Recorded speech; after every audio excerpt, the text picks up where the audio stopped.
In this video, we want to speak about the new, respectively old, ground attack jets for Battlefield 4 that were presented in the latest trailer. Old because two of those machines were playable in the rush mode of BF3. In the following, we want to discuss and historically and technically compare those three jets and look at their potentials for BF4. So what exactly are the jets that we are going to see in the next game? Besides the well-known Su-25 for the Russian side and the A-10 for the US faction, we have a new jet, the Q-5 for the Chinese. At this point, it does not look like the request for a two-seater jet from the Battlefield community will become reality anytime soon. In case of the Q-5, it does actually have a two-seater version. This one is used for forward air control only though.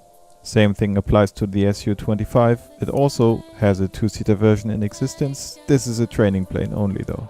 Last but not least, the experimental two-seater version of the A-10 has never been brought into active service. So if DICE would have actually wanted to have two-seater jets in the game, they would have picked something else. On the US side, this might have been an F-15E Strike Eagle, an Su-34 on the Russian side, or the JH-7 for the Chinese faction. In a forums post on Symthic.com, the Battlefield 4 vehicle loadout perks have been presented. Those were extracted from the Symthic experts from the BF4 alpha source code. We'll link to the forum in the video description. Interestingly, you'll find the TV missile unlock for the ground attack jets in that list.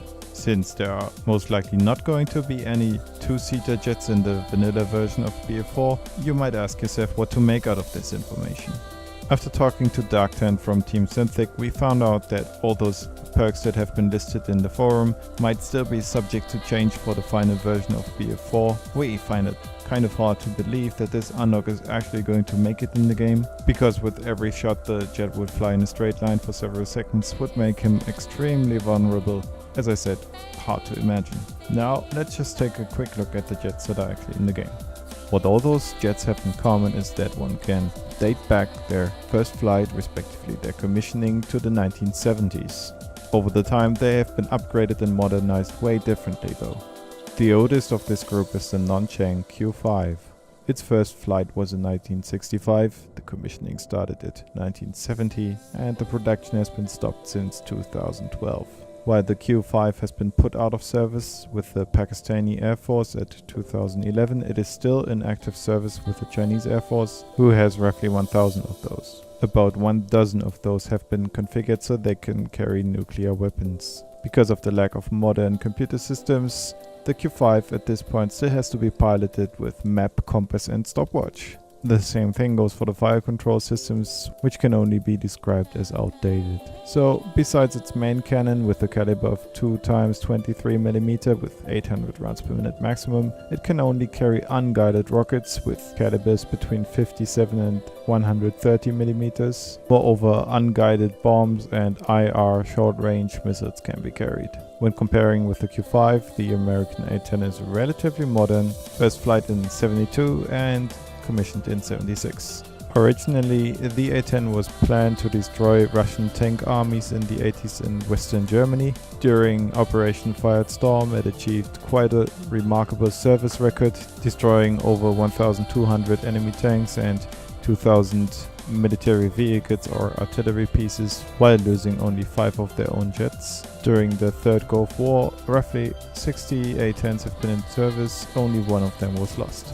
From 2013, only 365 of those will be still in service, but they will be modernized so they can stay in service until 2040. Since the A-10 has such a remarkable service record and is so easily maintainable, it is most likely not going to be replaced by the new F-35 in the near future.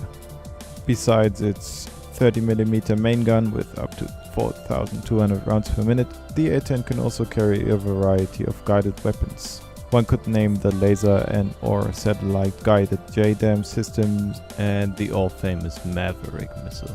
Last but not least, we're going to take a look at the Su-25, first flight in '76, commissioned in '81 and still in production until this day.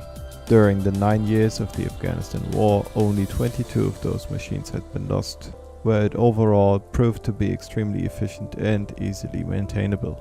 In 2008, Georgian and Russian Su-25s were confronted with each other. During the war, 3 Su-25s were shot down by Georgian anti-air. As a main gun, the Su-25 uses a 30mm cannon with 3000 rounds per minute maximum, and in addition to that, as a self-defense measure, 3 different types of air-to-air infrared missiles can be carried.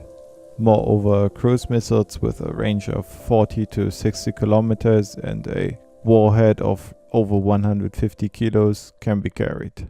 Moreover, the Su-25 can be equipped with a wide variety of different air-to-ground missiles and bombs. Just to name a few: laser-guided anti-tank missiles, passive anti-radar missiles, radar-guided anti-ship missiles, as well as TV-guided air-to-ground missiles.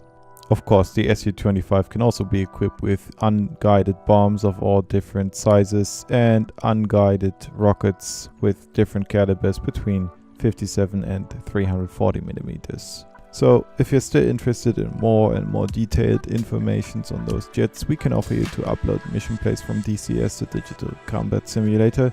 This depends on your feedback only, so please let us know what you think. After reviewing the trailer once more and in slow motion, we found out that there's actually dumb bombs in the game. In this short video, we've marked it separately.